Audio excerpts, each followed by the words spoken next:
కనికరం గల మహారాజా, నీకు నేను స్తోత్రాలు. మేము కోరుకునేది ఒకటే నాయన, మా జీవితకాలం అంతా మేము నేర్చుకోవాలి. నీవు మా పితలకి మరి అబ్రహాం గారి అబ్బాయి పెళ్ళి అవ్వడానికి కూడా నువ్వు బాధ్యత వహించావు.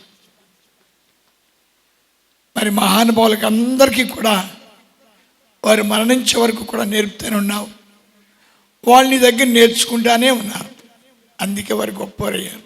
కనుక మాకు కూడా మీ నేర్పి మరి మేము కూడా గొప్పవాళ్ళు అయినట్లు మమ్మల్ని కూడా సిద్ధపరచమని నీ ప్రేమ గల దీపాలు సరిపిస్తూ యేసు నామమున బతిమాలి వేడుచున్నాం తండ్రి, ఆమేన్. హల్లెలూయా, హల్లెలూయా, హల్లెలూయా. క్రీస్తునాలు మీకు అందరికీ శుభం కలుగును గాక. ఆయన కృపాసు బట్టి మీరు, మీ తరాలు, మీరు, మీ వంశాలు ఎప్పుడు క్షేమ మహిమ ప్రభావాలతో నిండబడి దినదినము ప్రవర్ధమాన పొందురుగాక. ఆమేన్. జీవము గల తండ్రికి 2 వందనాలండి. మీ అందరికీ నా ప్రియవందన ఆచరిస్తున్నాను. మరి ముఖ్యంగా ఈ రాత్రి సమయంలో ప్రార్థనా ద్వారం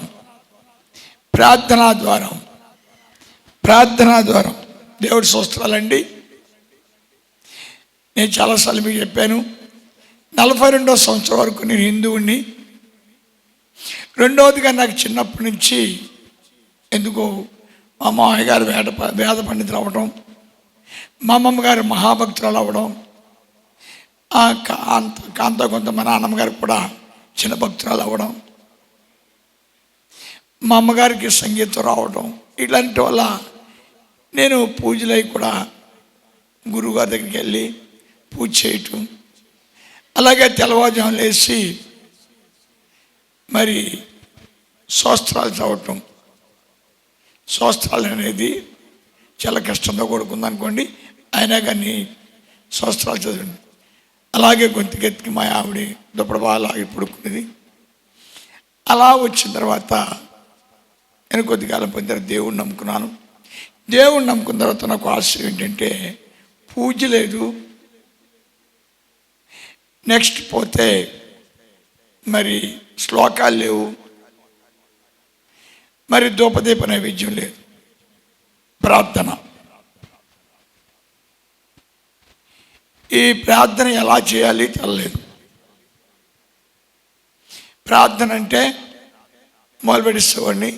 మా పాస్టర్ గారు చెప్పారు, ప్రార్థన అంటే నాయన తినడానికి తినలేదు నాయన, కట్టడానికి బట్టలేదు నాయన, ఉండడానికి ఇల్లు లేదు నాయన, పోవడానికి పోయలేదు నాయన, మా అబ్బాయి చదువు మానేసాడు నాయన, మా ఆవిడ లెక్కట్లేదు నాయన, నీకేం తెలుసు నాయన, నా బాధలకు తెలుసా నాయన, నువ్వు చూస్తున్నావు నాయన, ఇలా ప్రార్థన చేసుకున్నామండి. కొంచెం అనుభవంలోకి వెళ్ళిన తర్వాత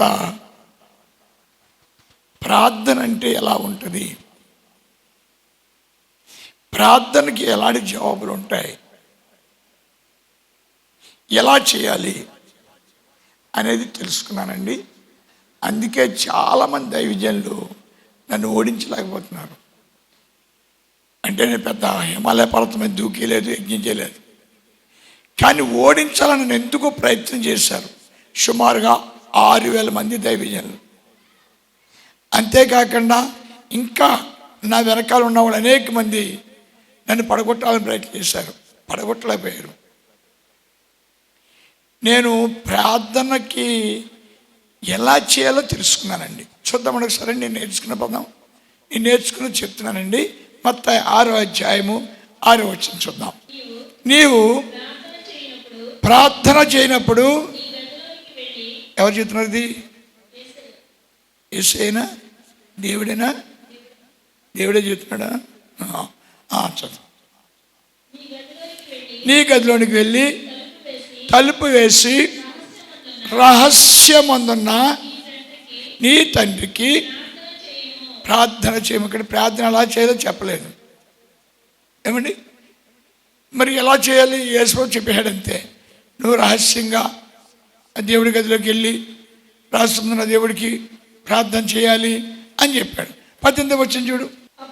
అప్పుడు రహస్యమందు చూచున్న నీ తండ్రి ఇచ్చేతాడా?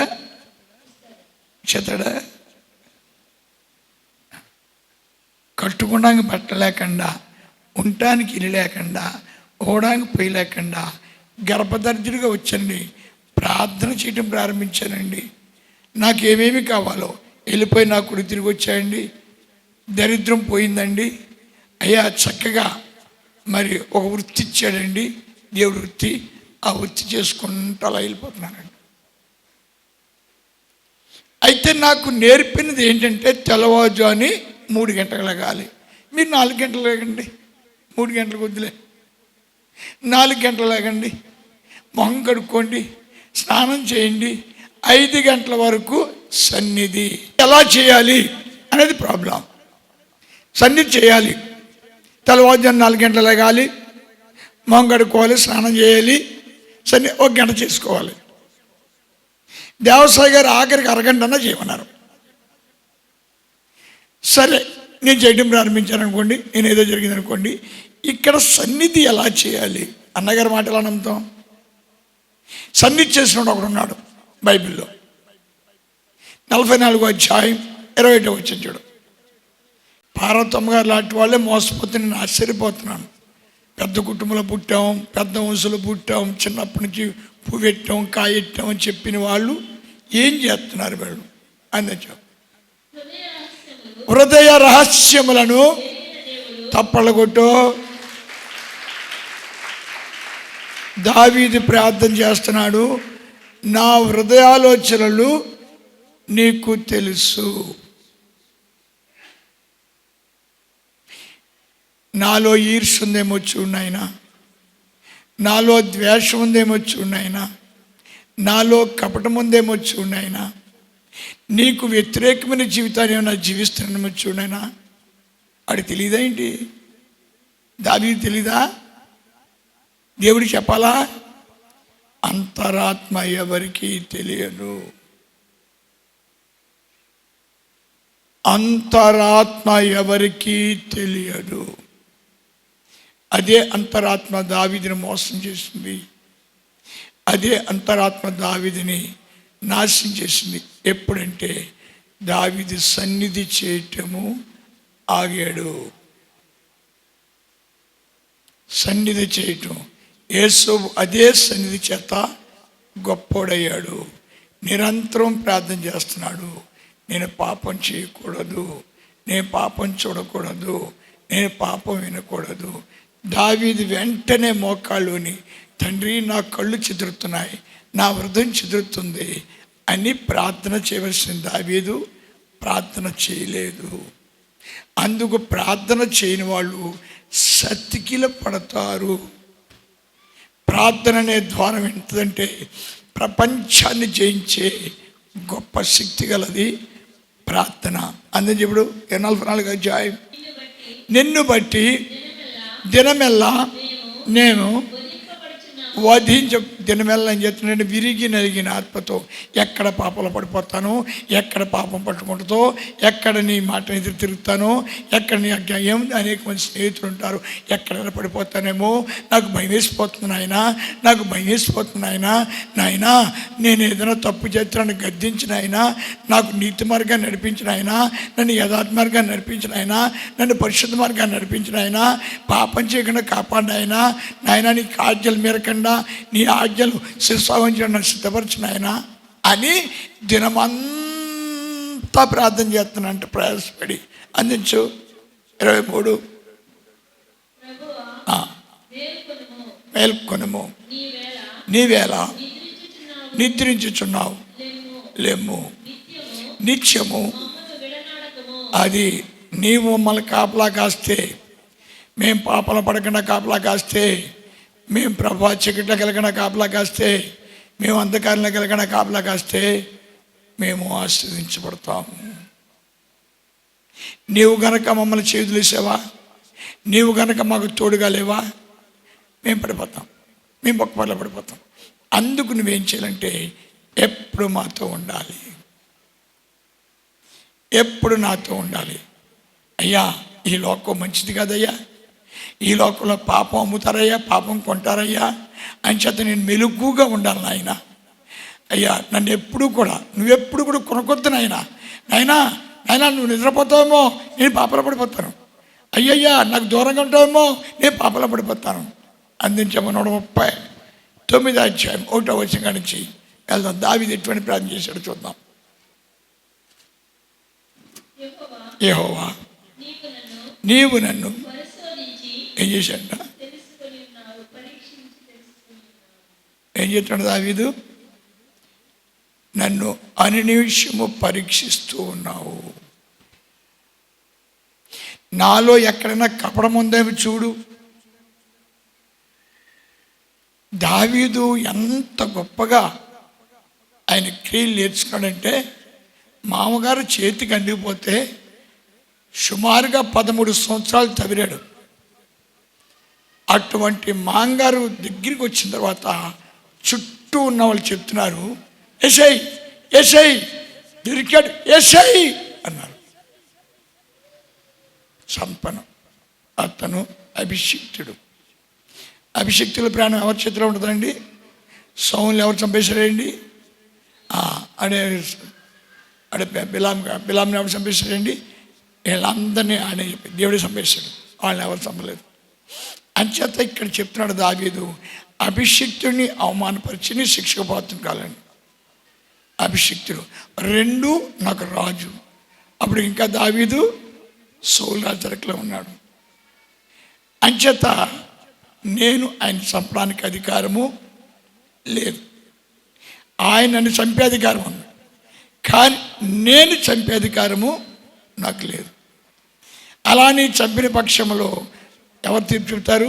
దేవుడు నాకు తీర్పు చెప్తాడు. చూడండి ప్రార్థన ఎంత బాగా చేశాడు. చేపల చెరువు, రైలు చెరువు, రైలు చెరువు, చేపల చెరువు. ఇందాక ఇంటికి వెళ్ళానండి, ఒక అరగంట అలా రెస్ట్ తీసుకుందామని. ఈ లోపల చేతపడేవాళ్ళు వచ్చేసారండి అక్కడికి. నాకు ఎవరో చేతపడి చేశారంటే వచ్చేసారండి. ఇంకొక ఆవిడ అంటదండి, ఎక్కడో ఏదో చూసి వచ్చిందంట, అది ఏంటి అంటది. ఇంకో పెద్ద ఆవిడ వచ్చిందండి, ఆవిడేదో బాధపడుతుంది, ఆవిడతో మాట్లాడుతుంటే మాట్లాడిన ఎవరయ్యే. అంచేత ఇక్కడ దావీదు చెప్తున్నాడు, అయ్యా అనినిషి ప్రార్థన చేసుకున్నాడు. సరిగ్గా అక్కడ శత్రువు దొరికాడు. శత్రువుని ఎవరికి అప్పు చెప్పాలి? దేవుడికి అప్పు చెప్పాలి. అందుకే ఏం ప్రార్థన చేసాడు చూద్దాం. వీడిని నేను కూర్చున్నాడు, తప్పలు కొట్టు.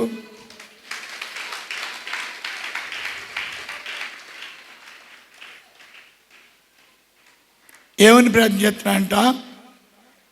నేను కూర్చుండుట, నేను లేచుట,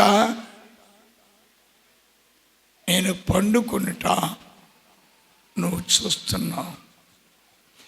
కలలో కూడా నేను నీకు వ్యతిరేకమైన ఆలోచన చేయకుండా.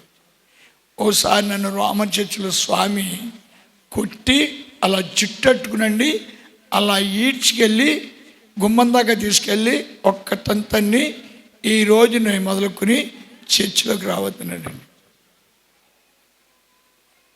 మరి నేను అనుకున్నది ఏంటంటే, ఏమో ఆయన మహానుభావులు, ఆయన స్వాములు, నాలో ఏదో దోషం ఉంది, అందుకే ఆయన తన్నేసి బయటికి గెంటేశారు అనుకున్నాను. మళ్ళీ నేను తాన్యాడయ్య గారి దగ్గరికి వెళ్ళానండి. తాన్యాడయ్య గారి దగ్గరికి వెళ్ళి తాన్యాడయ్య గారు ఎదురుకుండా ఇలా కాళ్ళు పడుతున్నానండి.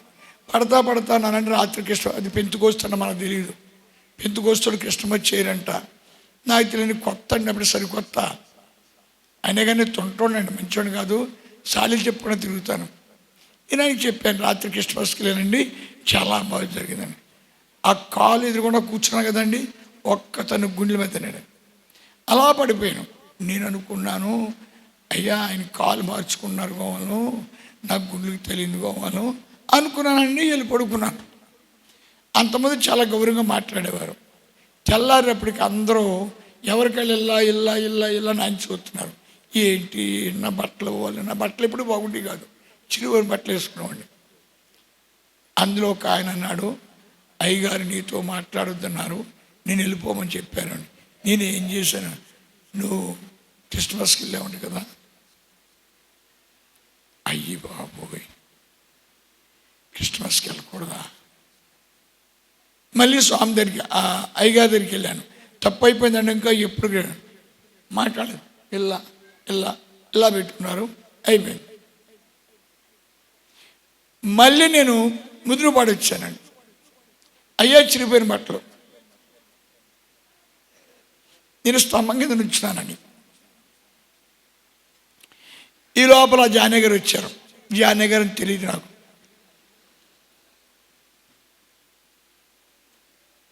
పండితులు పిచ్చ కదండి నాకు, బ్రాహ్మణుల పిచ్చ. ఈ పాస్టర్ గారు అంటే ఇలాగా పంచి కట్టుకుని పైన చుండేసుకుని వస్తారని నేను చూస్తున్నాను. ఈ లోపల డ్రమ్మని వచ్చిందండి, టక్కుమని ఆపారండి. అలా స్తంభం పక్కనకి వెళ్తా గబక్కి షేక్ హ్యాండ్ ఇచ్చారు. అనంతకాలంలో గొప్పడు కాబోతున్నాం అన్నారు.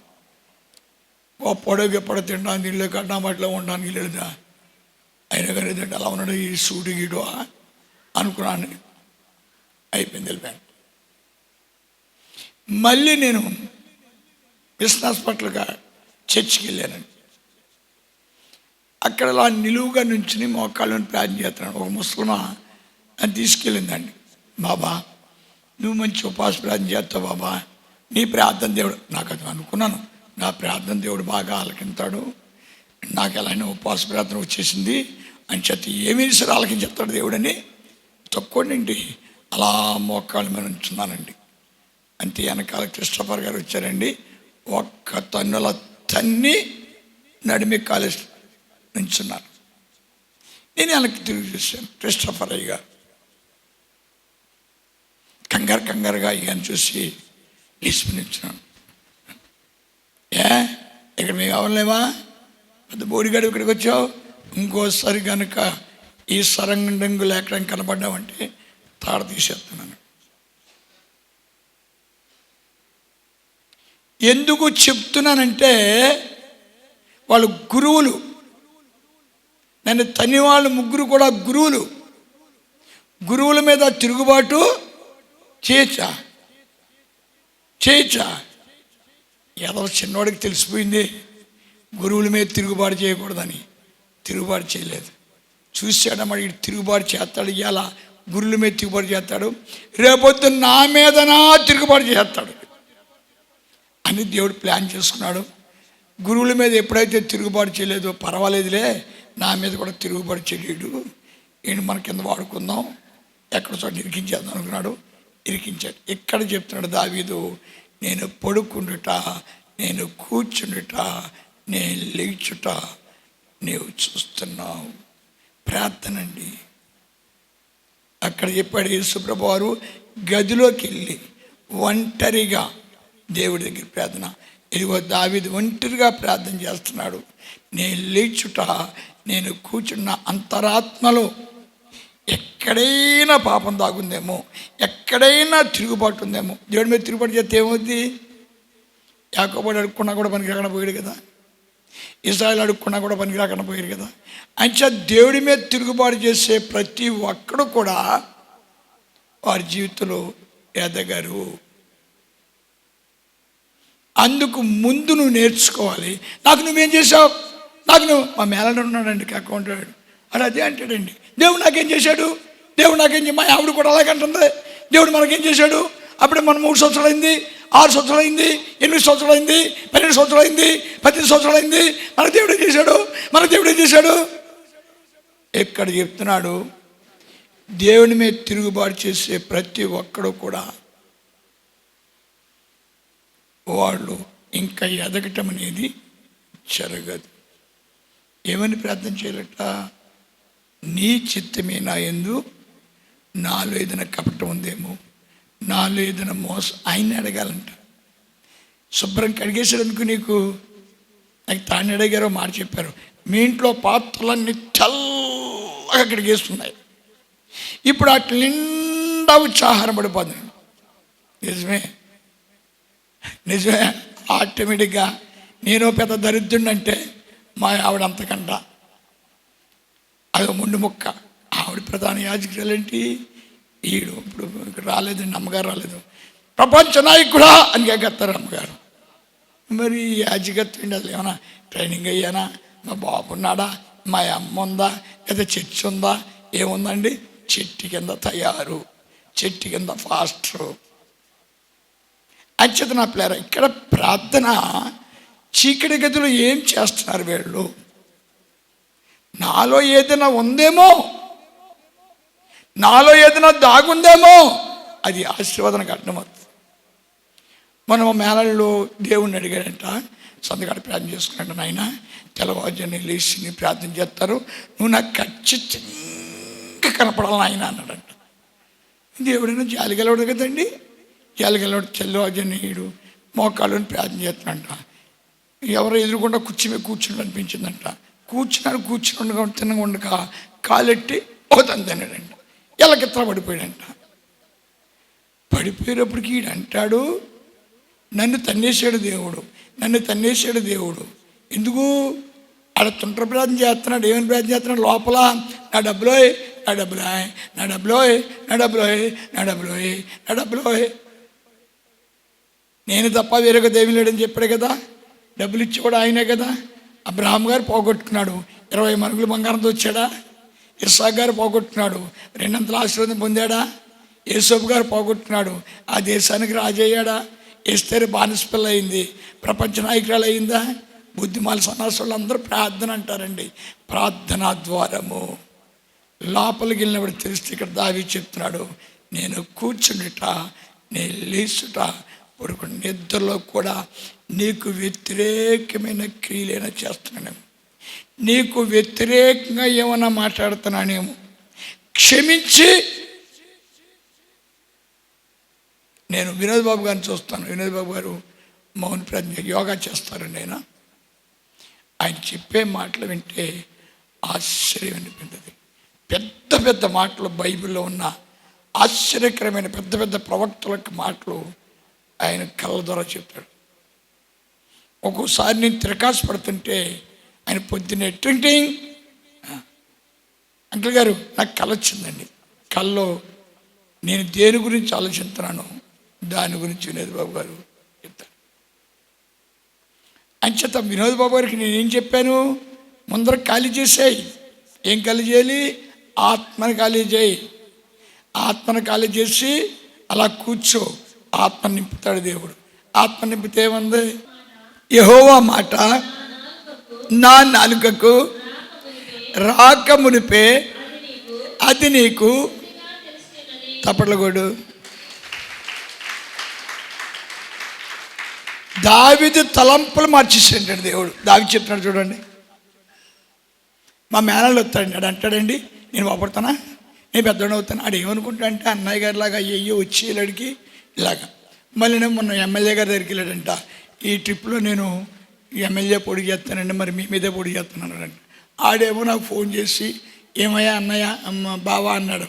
ఏంటి బావా అంటే, మీ మేనల్డంట ఈ బట్టి ఎమ్మెల్యే పొడి చేస్తాడంట, కాపులో పొడి చేస్తాను, మన పరిస్థితి ఏంటని అడిగాడు. నీకు ఏం పర్లేదు, ఆడు తప్పాల్సి వెళ్ళాడు. బాబు ఒకసారి ఎంపీటీసీ చేశాడు, ఇంట్లోంచి బయటకు వస్తే కొట్టున్నాను. ఎక్కడున్నాడు? మందుగాడు ఉన్నాడు, మందుగాడు తాగుతూ కూర్చున్నాడు. ఎంపీటీసీ కానీ ఎక్కడా లేడు. అందుకు దావీదు అంటాడు, నా ప్రార్థన నీకు ఇంపైన సువాసనగా మార్చావు. నా ప్రార్థన నీకు అంగీకారంగా ఉన్నది. అలా చేసింది ఎవరంటే నువ్వే.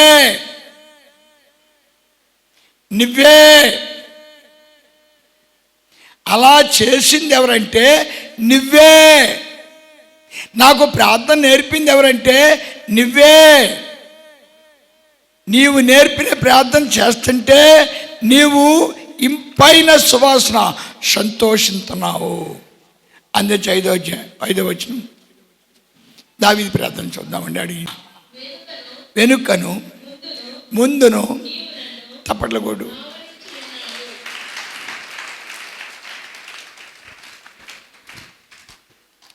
ఈ బైబిల్ సాక్షిగా చెప్తున్నానండి. రోజుకి 5 ప్రసంగాలు చెప్తున్నానండి నేను. ఒక్క ప్రసంగం కూడా నాకు తెలియదండి. నేను నా నోటంట చెప్తున్నప్పుడే ఈ ప్రసంగాలు నేను వింటున్నానండి.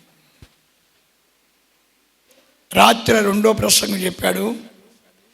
ఆశ్చర్యపోయినమాట అండి. మొదటి ప్రసంగం చెప్పాడు, దురాత్మలు మనుషుల మధ్యన ఎలా ఉంటాయి, ఏ మనుషుల మధ్యన ఉంటాయి, భక్తుల మధ్యన ఎలా ఉంటాయి చెప్పాడు. ఇంతకుముందు ఘనత, మహిమ, ప్రభావాన్ని మొదటి ప్రసంగం చెప్పాడు. అప్పుడు ఏం చెప్పాడు, పెరిగే కొలది, దేంట్లో పెరిగే కొలది, ధనం వచ్చినప్పుడు, ఘనత వచ్చినప్పుడు, పొగడ్తలు వచ్చినప్పుడు ఏం చేయాలట, కిందకి జారిపోవాలంట. జారపోతే ఏమవుద్దట, వెళ్ళిపోతాయంట. ఎలా మిగులుతావంట, పనికి మన అంచేతే ఎదిగే కొలది ఒదగాలి. నువ్వు పెద్దోడు అయ్యి కొలది ఇంకా వినయం, ఇంకా భయము, ఇంకా భక్తి. మన వాళ్ళని చేస్తారు, ఏదైనా కొంచెం కలిగింది, ఎడం చెత్త కుడి చెత్తు, ఎడం చెత్త కుడి చెత్తు, చీర మీద చీర, జాకెట్ మీద జాకెట్, లంగా మీద లంగా, లంగాలకి ఫాల్స్. మరి పాత ఏడు పెద్దలు ఉన్నవారంటే ఫాలు ఎలా వేసుకోలో కూడా చెప్పుకునేవారు. మరి ప్రార్థనలో కూర్చుని ఒకరు ప్రార్థన జరుగుతుంది అనుకోండి, ఇంకిద్దరు చెప్పుకున్నారు అన్నమాట అండి, ఫాల్ ఎక్కడ కొన్నారు, ఫాల్ పలానా కుట్లు ఇంత రేటు, ఇదిగో కుమారి మన చీర కట్టుకుంది, ఆ పూల చీర పలానా కొట్లో ఉంది, అది మళ్ళీ నేను వెళ్ళాను దొరకలేదు. ఎక్కండి, 7 ప్రార్థనలు జరుగుతున్నప్పుడు.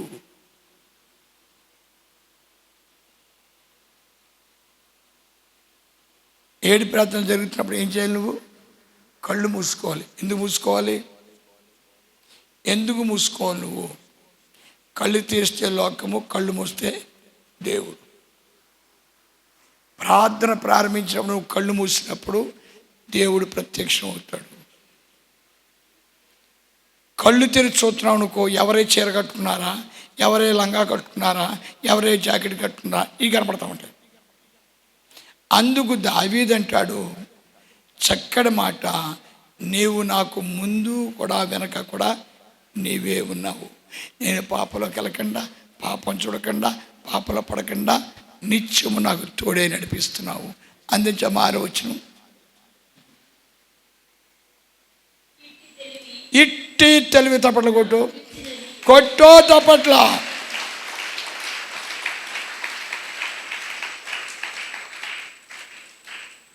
రాత్రి ప్రసంగం జరిగింది. నిజంగా మీరు అందరూ అనుకుంటారు అన్నగారు బాగా తెలుసు. ఆ ప్రసంగం జరిగిన తర్వాత చాలాసేపు, ఇప్పుడు చాలామంది చెప్తున్నారు, ఎక్కడ పడుకున్నాను అనుకోండి అంటే, అయ్యో పోయి ఇలా ప్రసంగం దూసేసింది అన్నగారా, కడుపులోని పేగిలు లాగేసింది అన్నగారా, ప్రసంగమే ప్రసంగం దూసుకుంటూ వెళ్ళిపోతాడు అన్నగారు అంటారు. ఇదిగో దేవుడు చెప్తున్నాడు, నీ వాక్య రహస్యం తెలియడానికి నాకు శక్తి చాలదు. ఎవరు చెప్పాలంటే వాక్య రహస్యాన్ని? దేవుడే. బైబిల్ ఎవరు రాశారండి?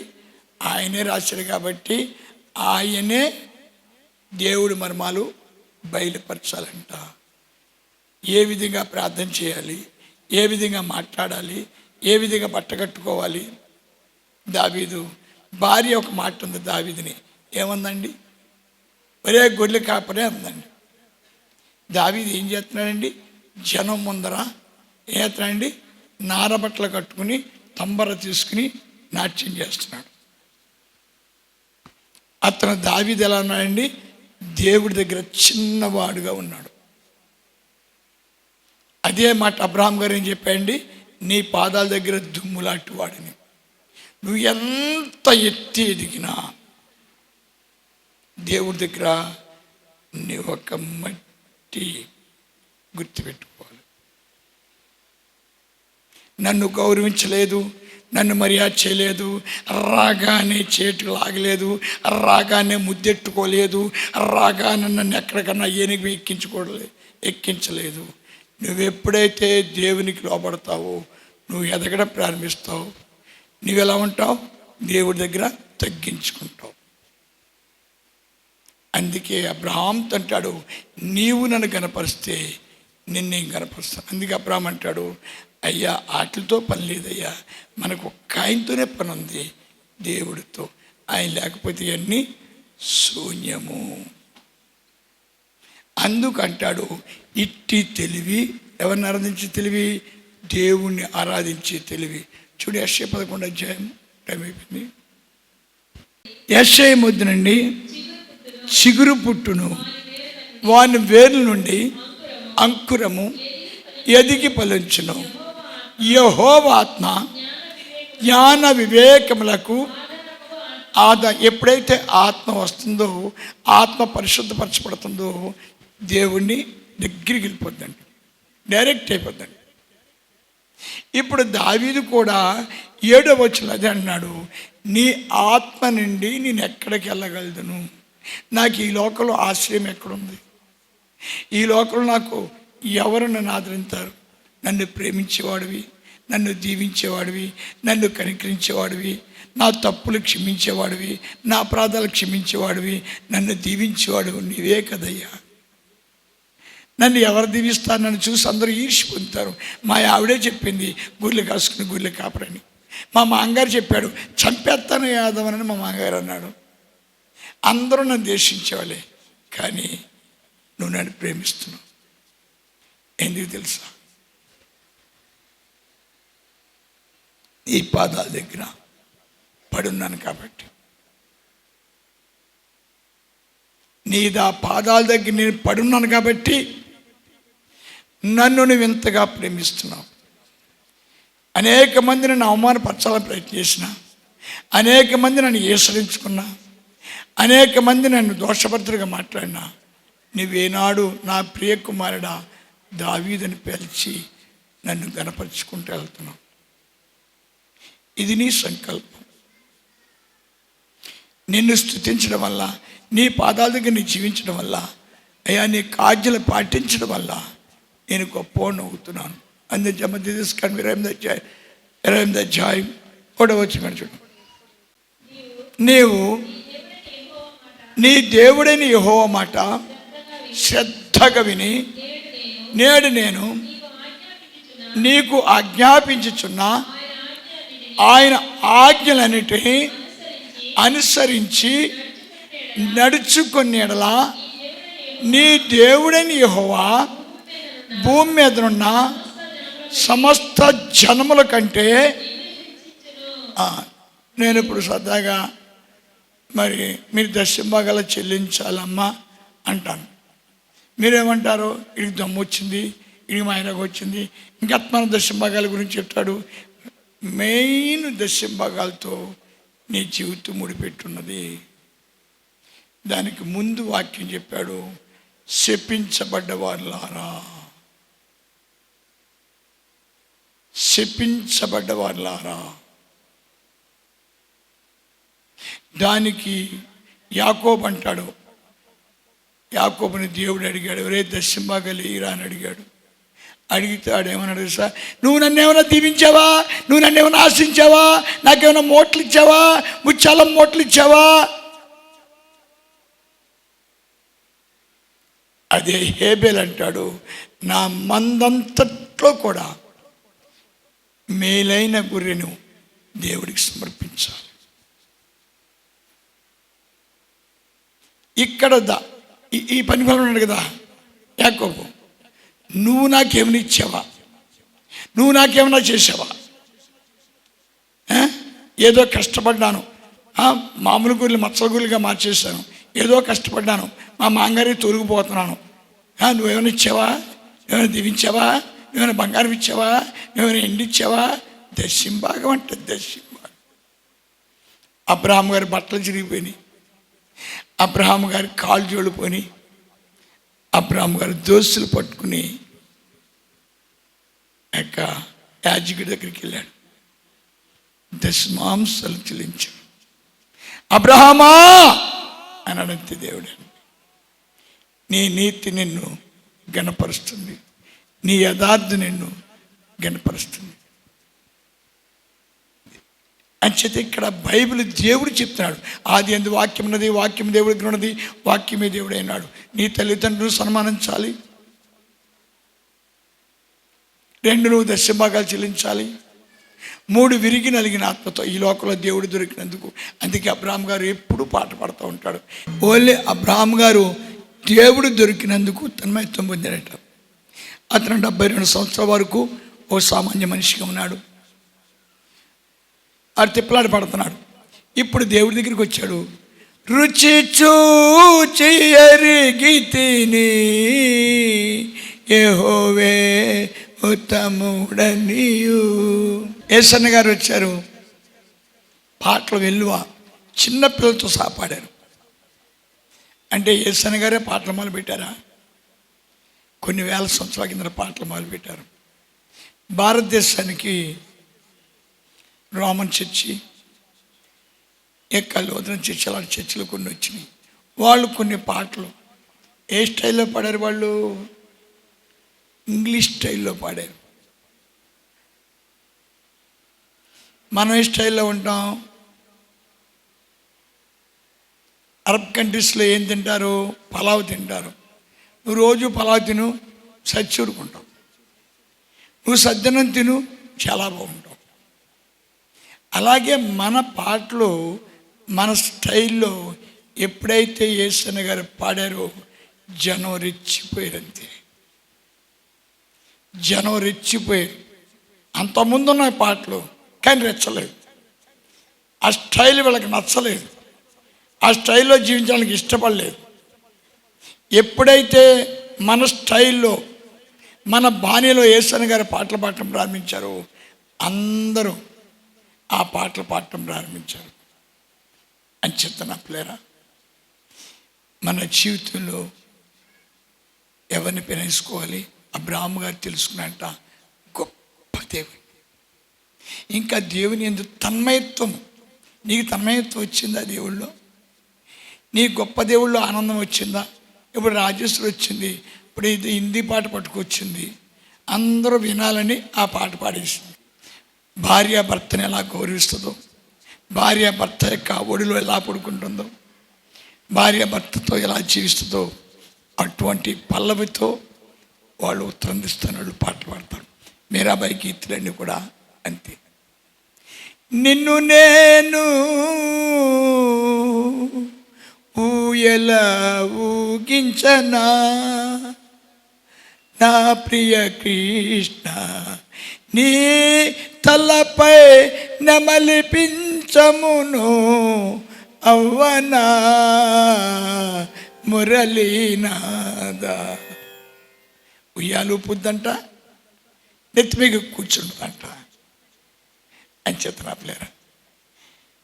అబ్రాహాము తన్మయత్వం పొందాడు. ఇప్పుడు ఈవిడ పాటలు పాడేసి వెళ్ళిపోద్దండి, అయిపోయింది. వాళ్ళు ప్రార్థన చేసి వెళ్ళిపోతున్నారు. నేనేదో వాక్యం చెప్పేసి వెళ్ళిపోయాను. కానీ అబ్రహాం చెప్తున్నాడు, నేను దేవుని ఎందు ఆనందిస్తున్నాను. ఆ గొప్ప దేవుడు నాకు దొరికాడు. ఆ దేవుడిని నేను ఎలా స్తుతించాలి, ఆ దేవుడిని నేను ఎలా ఆరాధించాలి, ఆ దేవుడిని నేను ఎలా కనపరచాలి, ఆ దేవుని పాదాల దగ్గర ఎలా జీవించాలి, అది అబ్రహాంలో ఉన్న గొప్పతనం. అబ్రహాం దేవుని మెట్లు కట్టుకున్నాడు. ప్రార్థనా జీవనం ద్వారా తెలిసాడు. ప్రార్థన ఎలా చేయాలో చెప్పాడు అబ్రహాం. దేవుడి దగ్గర ఎలా ఉండాలో చెప్పాడు అబ్రహాం. దేవుని పాదాల దగ్గర ఎలా జీవించాలో చెప్పాడు అబ్రహాం. దేవుడు ఏమి ఇచ్చాడో చెప్పలేదు అబ్రహాం. దేవుడు ఎంతగా బంగారం ఇచ్చాడో చెప్పలేదు. కానీ ఆ దేవుని పాదాలు ఎంత మధురమైనవో, ఆయన పాద సన్నిధిలో నా జీవితము ధన్యమైనది. భక్తుడండి ఆయన. అందుకే భక్తుడు కాబట్టే లోతు ఆస్తి తీసుకెళ్ళిపోయినప్పుడు పానే ఆడి కర్మకాడే కర్తన్నాడు. తన కొడుకును బలిమన్నప్పుడు ఇంతకంట మహాభాగ్యం ఉందా నాన్న? ఇంతకంట భాగ్యం ఏమైనా ఉందా? నీకు చెల్లించడం కన్నా నీకు ఇవ్వడం కన్నా నాకు సంతోషం ఏంటి? ఇదిగో నా హృదయం అంచేత భక్తులు తన్మయత్వం పొందుతారని, ఆనందం పొందుతారు దేవుని యందు. అంచేత దావీదు చెప్తున్నాడు, చక్కటి మాట చెప్తున్నాడు, నా ఆత్మ నిన్ను విడిచి ఎక్కడికి వెళ్తుంది? ఎక్కడికి వెళ్తే నేను సంతోషించగలను, ఎక్కడికి వెళ్తే ఆనందించగలను? అదే దావీదు పల్లకీ మోసుకుంటూ వచ్చాడు. అదే దావీదు నాట్యం చేసుకుంటూ వచ్చాడు. అతను సిగ్గేలేదు. 12 రాజ్యాలకు అధికారి ఉన్నాడు, గొప్ప దిశాలుగా ఉన్నాడు.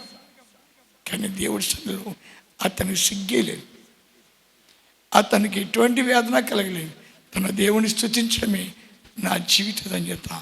ఈ గొప్ప దేవుని నీడలో నా జీవితం గడిచిపోవటమే నా జీవిత ధన్యత.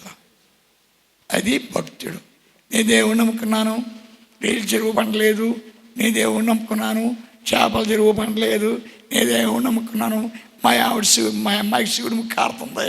చెయ్యదంటే ఇందాక ఇంటికి వెళ్తే చేతబడా ఏదో అమ్మందా అది మీకు బుద్ధి ఉందా? అన్నం తిన్నారు మీరు అలా. అది ఎవరితో కూడదంటుంది, నన్ను ఇలాగంటుందా? మీకు దేవుడు తెలుసా? మీరు భక్తులా? ఎవరో మీకు చెప్పింది? చెప్పినాడు ఎవరో? పార్వతమ్మ గారు అంటే నేను భక్తురాలు అయిపోయారు. పార్వతమ్మ గారు భక్తురాలు అయిపోయారా? భక్తులు తన్మయత్వం పొందుతారు. గుర్తుపెట్టుకో, భక్తులు ఆనందంతో నాట్యం చేస్తారు. గుర్తుపెట్టుకో, భక్తులు ఏమి తిన్నామా, ఏమి కట్టుకున్నామా, ఏమి చేసామా కాదు. భక్తులు దేవునికి ఏమి ఇచ్చామా, ఎంత ఇచ్చామా. అందుకే దావీదు అంటాడు, నాదంతా ఆయనదే. అబ్రహాం అంటాడు, నాదంతా ఆయనదే, నాదంటూ ఏమీ లేదు. అంచేత భక్తులు దేవుని కొనియాడతారు, దేవుని స్తుతిస్తారు, దేవుడి దగ్గర ఎంతగానో దీనుడిగా మాట్లాడతారు. దేవుడి దగ్గర ఒక మాట చెప్తారు, నాయనా నాకు దూరంగా ఉండొద్దు, నాకు దూరంగా ఉండే పాడైపోతాను, నాశనం అయిపోతాను, ఎప్పుడు నాతో ఉండు. అది భక్తుడు చేసుకునే గొప్ప. నాయన ఆయన కుటుంబాన్ని ఇచ్చావు, ఆ కుటుంబానికి నీవే శిరస్సు. అంచేత భక్తులే కాలాపన ఎప్పుడు చక్కగా దావీదంటాడు, నేను పరుండు సమయంలో దేవుని స్తుతిస్తూ పడుకుంటాను. దేవుడు చేసిన మేలుడు, దేవుడు చేసిన సవాసం, దేవుడిచ్చిన ఆ తీయటి మాటలు. అందుకే దావీదంటాడు, నీ యొక్క జీవగ్రంథములో కొవ్విని మెదలాంటి ఆ రహస్యాలు దాగున్నాయి. అవి ఒక్కొక్కటి నాకు తెలిసినప్పుడు నా జీవితం ఎంత తన్మయత్వం అయిపోతుందనయ్యా అని చెప్తాడు. భక్తులు దేవుని పెనవేసుకుంటారు, భక్తులు దేవుళ్ళో కలిసిపోతారు. జ్యోతిర్మయ్యే. నేను వేరు, దేవుడు వేరు, దేవుడు వేరు, నేను వేరు. నో, అన్నీ నీవే, అన్నీ నీవే, అన్నీ నీవే, అన్నీ నీవే. ప్రార్థన అండి. నీకు వందనాలు చేసిన బాబు, ఏక పవిత్ర సమయంలో ప్రార్థనా ద్వారం గురించి మాట్లాడావు. ప్రార్థన చేసే వాళ్ళ యొక్క ఆత్మ ఎలా ఉంటుందో చెప్పావు. వాళ్ళు ఏ విధంగా ప్రార్థన చేస్తారో చెప్పావు. వాళ్ళు ఏ విధంగా దేవుని ఆనందిస్తారో చెప్పావు. ఆ ధనధాన్యాలను బట్టి, భోగభాగ్యాలను బట్టి, తెలివి జ్ఞానాలను బట్టి ప్రార్థన చేయరని చెప్పేవాడు. ప్రార్థన ద్వారం ఎవరికైతే తెరవబడిందో వాళ్ళు దేవుని యందు తన్మయత్వం పొందుతారు, దేవుని స్తుతిస్తూ ఉంటారు, దేవుని ఆరాధిస్తూ ఉంటారు. నేనేమయ్యానో కేవలం నీ కృపయని ప్రార్థిస్తారు. అట్టి ప్రార్థన, అట్టి వివేకము, అట్టి జ్ఞానము మాకందరికీ దయచేసి అబ్రహాం పొందుకున్న తన్మయత్వం, ఆయన దావీదు పొందిన నాట్యం మేము కూడా పొంది మా జీవితకాలం అంతా నీ పాదాల దగ్గర మేము ఆనందంతో జీవించినట్టు మమ్మల్ని అందరినీ కూడా సిద్ధపరచమని నీ ప్రేమగల దీపాలు సరిపిస్తూ యేసు నామమున బతిమాలి వేడుచున్నాం తండ్రి, ఆమేన్. పరలోకమందున మా యొక్క తండ్రి, మీ నామమే పూజించబడును గాక, మీ రాజ్యమే వచ్చును గాక, మీ చిత్తమే పరలోకమందు నెరవేరును, భూమి యందును నెరవేరును గాక. నానాడికి కావలసిన మాకు నేటికి ఇవ్వండి. మా యొక్క అపరాధం చేసిన వారిని మేము మన్నించినట్లుగా మా అపరాధాలు మీరు మన్నించండి. మమ్ము శోధనేందు ప్రవేశించిన ఒక కీడు నుండి రక్షించండి. ఆమేన్. పితా, పుత్ర, పరిశుద్ధాత్మనామమున ఆమేన్. యెహోవా తండ్రి యొక్క కృప, యేసు ప్రభు వారి యొక్క దివ్య ప్రేమ, పరిశుద్ధాత్మ యొక్క శక్తి మనందరికీ ఎప్పుడు తోడై మనందరినీ ఎప్పుడు దీవిస్తూ మనందరినీ ఎప్పుడు ఆశ్రయిస్తూ అనే దివ్య కృపా మహాప్రభువుతో భూలోకంలో ఉన్నంతకాలము ధన్యులుగా జీవింపు చేయనుగాక. ఆమేన్. జీవముగా తండ్రికి 2 వందనాలండి. మీ అందరికీ నా ప్రియవందనాలు చేస్తున్నాను. పాట పాడుకుంటూ వెళ్ళిపోదాం.